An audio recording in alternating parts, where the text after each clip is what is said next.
everyone. Today we are back with part 2 of the chest workout. We are going to do 2 sets of adaptive chest flies with each arm. We are doing 25 pounds for working sets.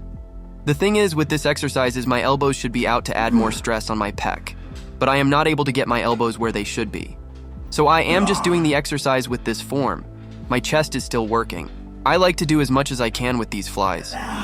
The reason why is that I feel my chest just burning the most from doing this exercise. I feel my chest working with other exercises, but I rarely feel a burn due to not being able to have the best form. One thing that I had to learn and accept as someone with a disability and works out is the form won't always be the best. But what is important is that I do what I can and find the safest way to work out without getting injured. I know that it may look like I could easily get injured to someone. Let me tell you about an experience I had as a teenager. When I was about 17 years old, I was going to the gym with a friend. We went 3 times a week. I used the machines, including the cable crossover and dumbbells. There was one day when my friend and I were at the gym and I was doing a chest workout. I was doing the same exercise as I am doing here. As I was doing the exercise, I noticed that a guy who worked at the gym was watching me. When I finished the set, the guy called my friend over to him. I saw them talking and was wondering what they were discussing. I didn't have a good feeling about their conversation. Sure enough, I see my friend walking towards me, and he told me in a disgusted voice that we had to leave. The only thing that was going through my mind was I didn't finish my workout. When we got into the van, my friend told me that the guy said that I could get hurt if the machine fell on me. I thought to myself, the machine can fall on anyone who uses it. Why aren't they being asked to leave? But you know, I would not delete that experience even if I could.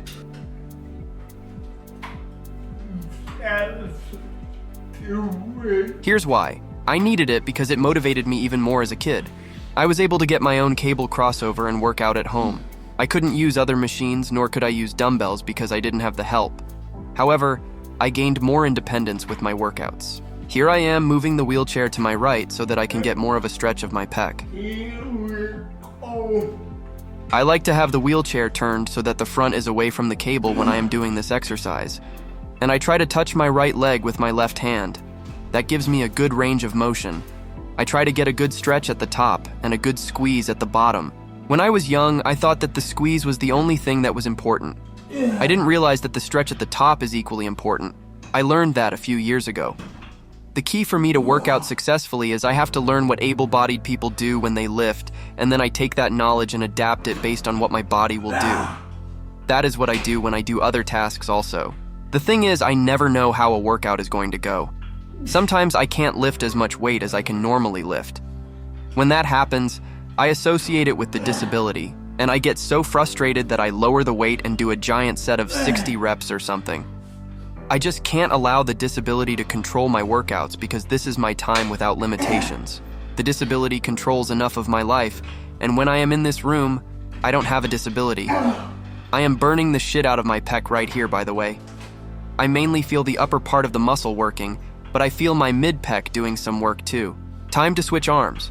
What's weird is I feel like I have more strength in my left arm when doing this exercise. My left arm is my weaker arm. Maybe it's true that I don't have a disability when I am in this room. No, but seriously, I do feel like I am able to do higher reps with my left side. Plus, I feel my right pec work less than my left one. The only thing that I can think of is that where I have a lot of spasticity in my left arm, the muscles have to work harder and over time. That made some of those muscles stronger than my right side. Or another thought is that my left side heals better and faster than my right side since I don't use my left arm. So after a workout, my right side takes longer to heal because that arm does everything. I don't know for sure what it is. It's not important to me, I just like to think. But what is important to me is pushing myself no matter what and not giving up today and see where I am tomorrow. That is the fun part, is seeing where our hard work that we do today takes us tomorrow. And this concept can apply to all walks of life, not just working out. If you feel like you can't go anymore,